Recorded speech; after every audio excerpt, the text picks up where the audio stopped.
किती जरी लावल तू आभाळाला हात, चिंता तुझी मुक्कामाला त्याच्या काळजात.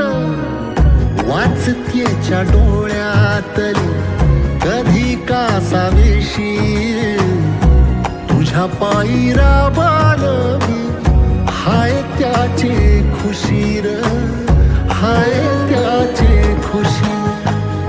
घडीभर तू थांब जरा, ऐक त्याची धापर, लई अवघड हाय गड्या उमगाया बापर, उमगाया